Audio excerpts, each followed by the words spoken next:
This is a part of purchasing real estate that a lot of people don't understand, and quite frankly, they don't really even care. And let's be honest, buying a home is usually really exciting and can be stressful at the same time.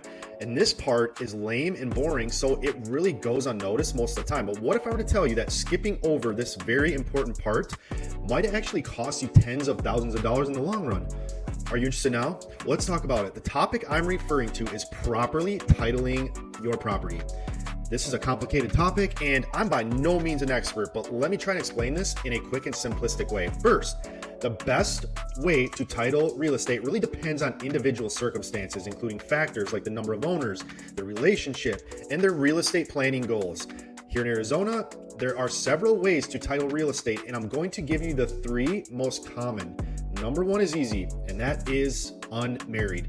This is when one person who is not currently married buys property in their own name and is the only person on title. Easy peasy. Number two, however, can get a little more complicated. Here in Arizona, we are a community property state. I'm not going to get into specifics on what that means because honestly, it would take a whole video on its own. But the second most common way to title a home would be community property with right of survivorship. This is best when a married couple buys a home, they're both on title, and upon death of one of the other spouse is able to keep the property without having to go through probate, which is extremely important. And number three is joint tenants with right of survivorship.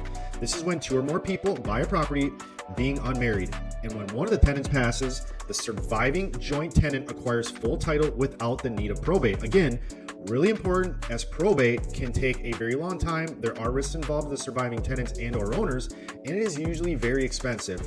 So hopefully I was able to give you a simple explanation on a pretty complicated matter, but at the end of the day, making sure the property is titled correctly and how it will most benefit each owner is really important. And like I said, can save you tens of thousands of dollars in the long run. And that's why it's a really good idea to consult with an attorney or a tax advisor before making any decision on how to title a property. Thank you so much for watching. Please hit that subscribe button for more mortgage related content.